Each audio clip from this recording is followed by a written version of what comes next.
It's King of the Ring time! Let's all go down to Party City and buy our annual cheap plastic crown and start talking in an English accent for 3 months and then totally drop it with no explanation. Here's the thing, I want to like King of the Ring, but much like most millennials and their parents, I'm continuously disappointed, so of course I'm gonna talk about it on the internet.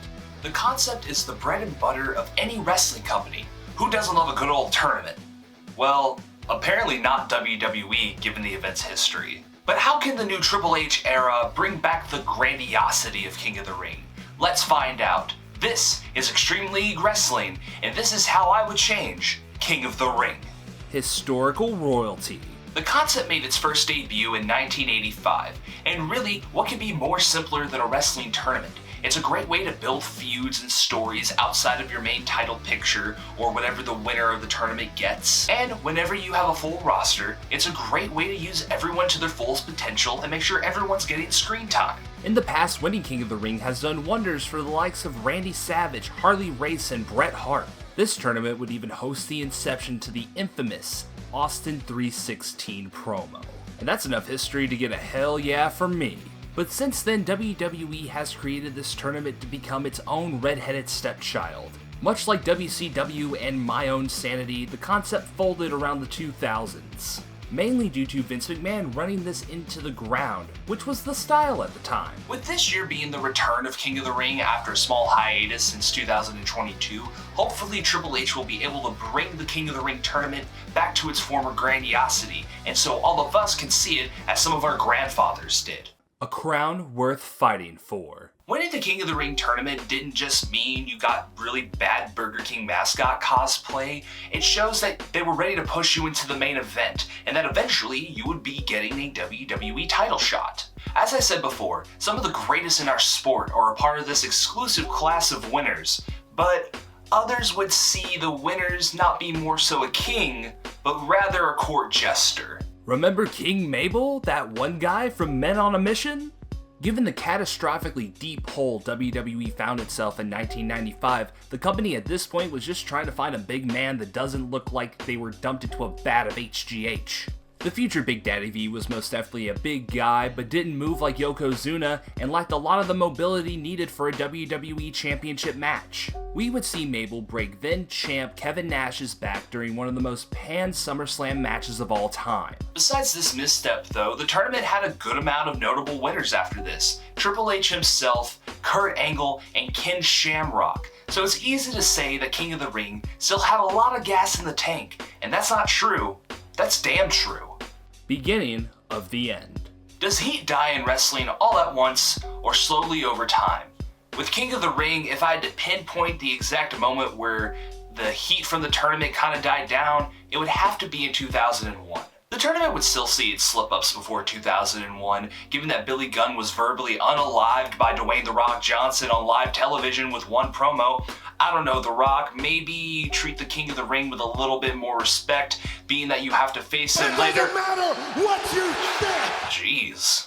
The reason I picked 2001 is not because of the winner himself. That year, Edge won, and he was most definitely fine outside of this. Have you ever wondered why you've never heard of Adam Copeland, multi-world heavyweight championship holder, winning King of the Ring? You see, because 2001 was the height of the Invasion storyline. Have you ever wanted to see the likes of Goldberg and Sting go up against The Undertaker and Stone Cold Steve Austin? Wouldn't your inner child just explode like a trip to the fireworks factory? Well, only some people from WCW are here, mainly because of money and business bullshit reasons. Outside of this video, the Invasion angle is one of the most missed opportunities in wrestling history. This is a whole hot-ass mess that wasn't received well at all. And remember earlier when I said that usually the winner of the tournament gets like a WWE title shot or something?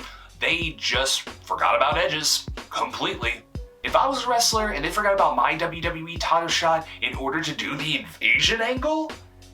This is like we got McDonald's at home energy. The living joke. After Brock Lesnar's win in 2002, we would go 4 years without seeing the King of the Ring tournament back on WWE screens. And to be fair, the tournament was nearly 20 years old at this point. It deserved a bit of a break.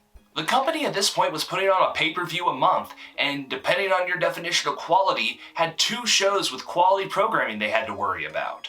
In 2006, we saw the return to the concept though.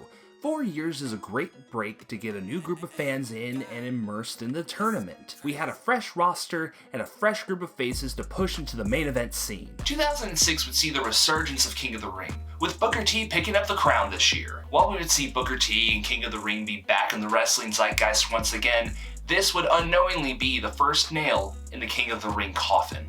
The Mad King. I want to make it clear, I love King Booker. I love the entire gimmick, and really it's fun, it's light, it's silly, and Booker T was able to show a part of himself we hadn't seen before. Booker T is a 5-time World Heavyweight Champion for a reason.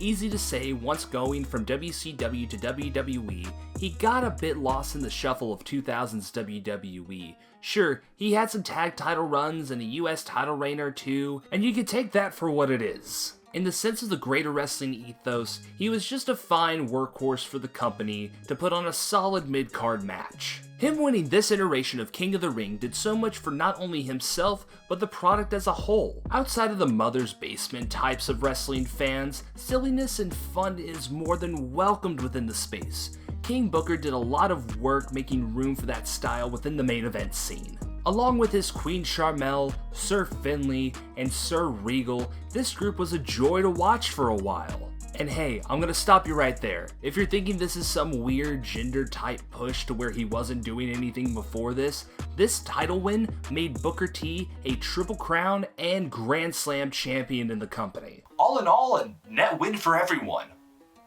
Until the Copycat Kings. So follow me here. Until this point, a majority of King of the Ring winners had incorporated some type of King gimmick into their stuff, the aforementioned Booker T, as well as like King Macho Man for example, so the crown was integrated a little bit, but it wasn't the main focus of the wrestler themselves. Unfortunately though, after 2006 and seeing the success of King Booker, WWE just started hitting Control-C, Control-V on every single King of the Ring winner, handing out crowns like Vince McMahon hands out hush money. William Regal, Wade Barrett, Baron Corbin, Sheamus, and Xavier Woods were all given these terrible-ass royal gimmicks, and outside of Regal, they were booked into the fucking crown. Not a WWE title or shot for either of these men. And sure, Woods got a shot at Tribal Chief goddamn Roman Reigns. Dude got dethroned quicker than Joffrey in Game of Thrones. At this point, winning the tournament seemed more like a punishment than a push, with a bunch of guys in the back just passing around the same cheap Party City crown. The situationship. I hate to use this term, but you've probably been in this place once or twice, dear viewer.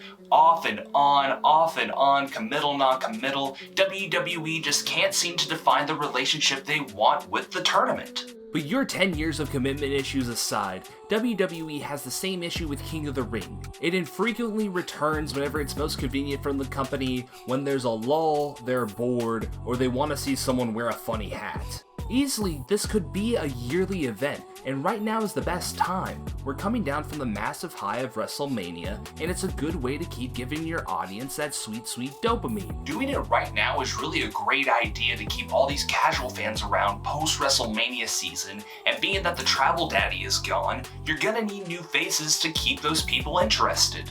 Fixing the kingdom.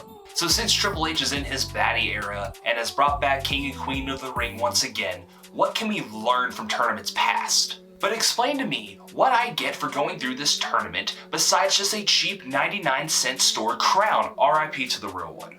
Well, what should the winner get? If it ain't broke, don't fix it. A WWE title match is predictable, but it's fine. Hell, keep the royal theming and do it at Clash at the Castle, or even a TV episode. It gives me a reason to give a shit about a 3-hour Raw. Changing the ring apron and the general setting aids in this so much. It makes it feel like a special event, and they're putting that effort into it now. And in case you're denser than any terms of service agreement, stop making them kings. Stop doing the royalty gimmick.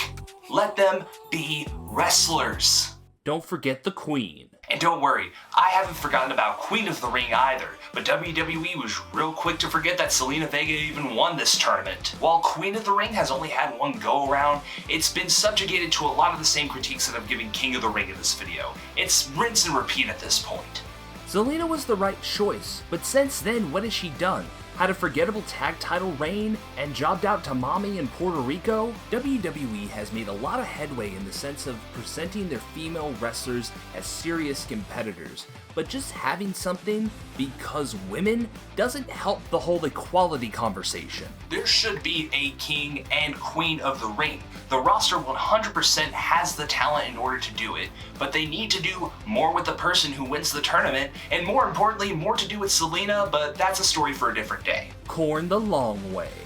Look, at this point, I've treated this entire tournament like a Toronto rapper, and my name is Kung Fu Kenny.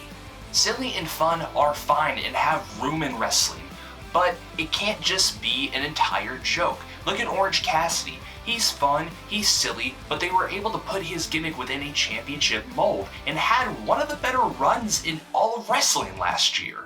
There's so much potential with King of the Ring, and I want to like it. I just have such a hard time buying into a concept and a PLE that doesn't really seem like it's gonna matter. That's why we love wrestling and storytelling. Actions matter. Wins matter. And if I had to fight through 5 people in order to get this type of treatment, I wouldn't call that a royal coronation. I'd call that a waste of my damn time. Thank you guys for watching Extreme League Wrestling. How do you want to see King of the Ring go moving forward? Let me know in the comments down below. Don't forget to suplex that like button and hit that notification bell so you don't miss our next upload. This has been Extreme League Wrestling, and I'll catch you next time.